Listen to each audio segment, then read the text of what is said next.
Welcome to Let's Dig Deeper, a podcast devoted to exploring life through the lens of shadow work. I'm your host, Steph Flores, and together we'll journey beneath the surface into the parts of ourselves we often avoid and the truths that shape how we lead, live, and connect. This is a space for raw reflection, radical honesty, and the kind of conversations that invite transformation. So take a breath, get present, and let's dig deeper.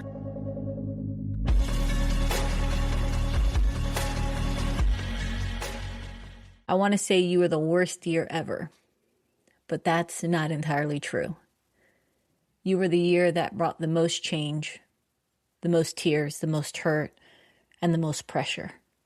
And you were the year that showed me what it is to love differently. You taught me that it's okay to cry. You showed me the importance of sitting and processing my hurt. And you showed me that there's no amount of pressure that can crush me. You were unexpected.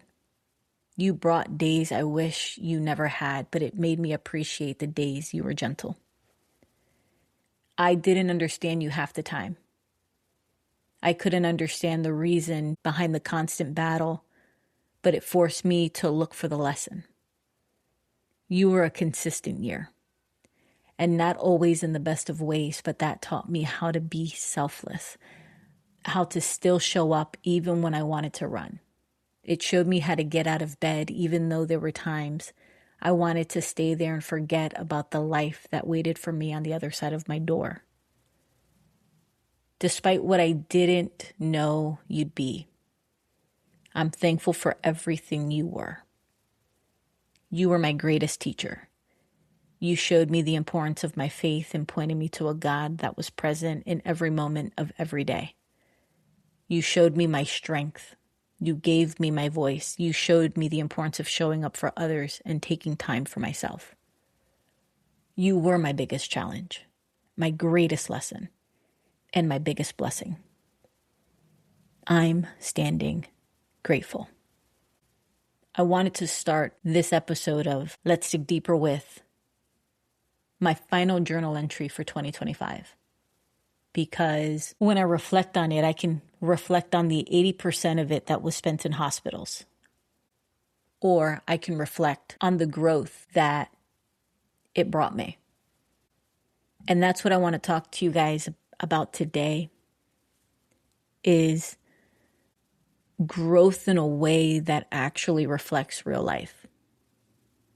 It's not growth as an idea. It's not growth as a goal, but growth as something that happens while you're tired and unsure and carrying a lot. Growth doesn't usually show up, I'm learning, when things are calm. It shows up when life applies pressure and you don't have the option to step away. So that's the kind of growth that this episode is about. The word pressure is a word that I can relate to now more than ever in my life. The pressure to stay, the pressure to show up. I've learned that pressure gets a bad reputation. I think we talk about it like it's something to escape or avoid, but pressure is often what forces growth to happen. So when things are heavy, you don't have the luxury of avoiding yourself or of avoiding said situation. You see what you're made of in the midst of it. You see where your limits are. You see what actually matters in that moment. I've learned that growth isn't pressure breaking you. It's pressure teaching you how to hold more without falling apart. It expands your capacity. One of the biggest shifts that happens during growth, I think, is emotional. And it's not becoming emotionless. Because if I was able to detach from every situation, from every doctor giving us bad news, I would have. But that's not growth, right? It's also not being stronger, though. I think it's learning how to sit with feelings without trying to shut them down or rush through them. So you stop running from discomfort and you stop needing to explain it, and you give yourself permission to feel what's actually there. And it's quiet and it's uncomfortable, but it's also necessary. So often this year, growth didn't look like I was moving forward. So often it looked like I was just in survival mode. I couldn't figure out what the day was going to look like because I was no longer in control of my day. I got up even when I was exhausted. I showed up even when I didn't feel motivated.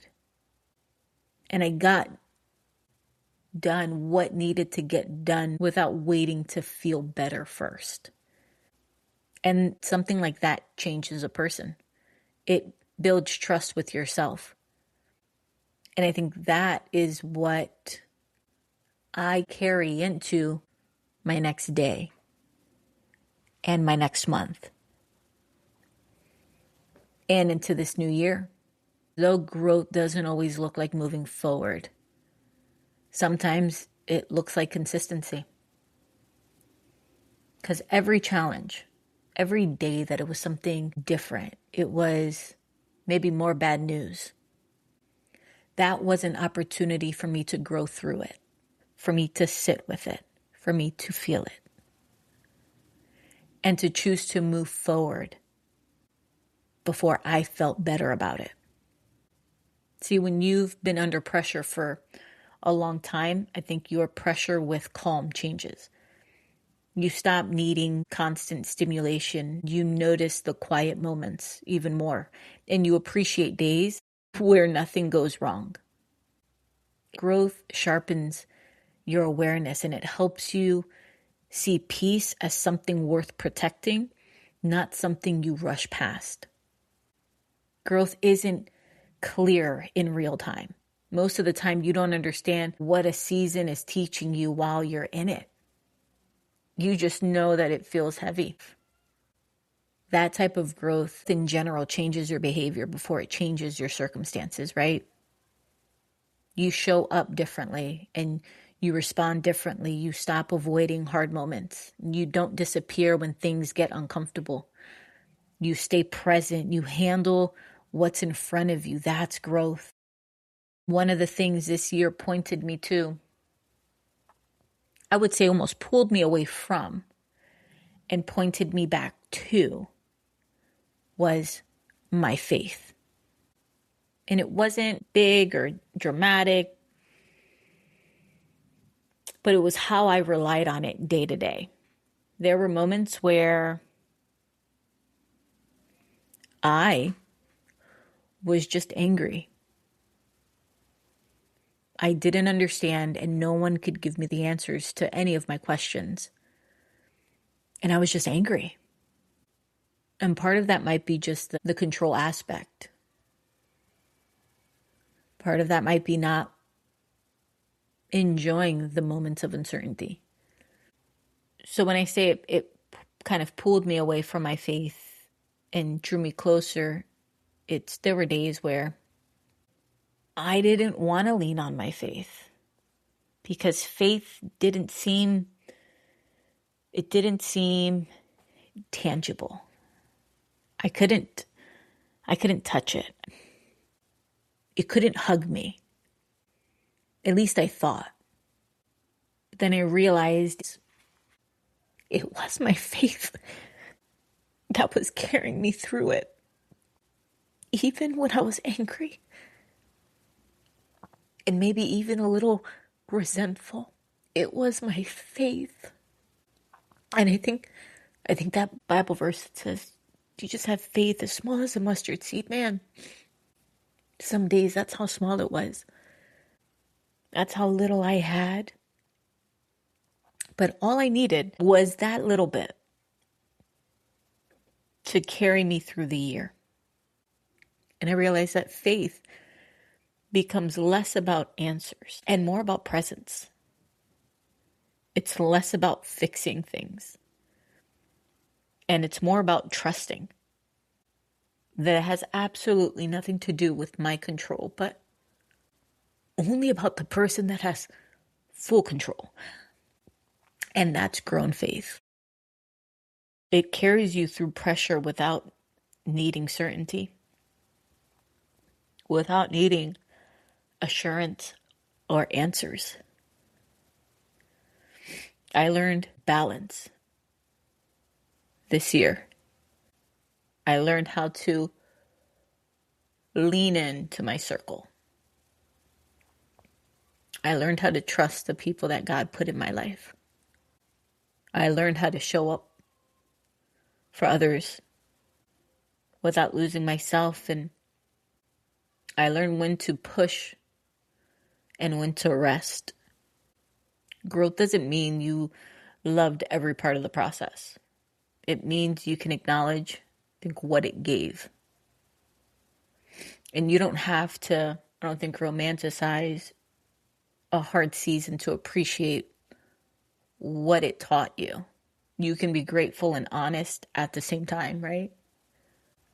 And that kind of gratitude is honest. And it's real. And I think it only can come from a place of growth. Growth isn't always obvious while it's happening. Most of the time, it just feels like showing up again. So if you're still standing, if you're still learning, if you're still showing up, if you're having a hard day or hard days, you're growing through them. Even if it's slow. And even if it's quiet. And even if you're tired. I want you to know that even that growth counts. So until next time, keep digging deeper. And keep choosing you.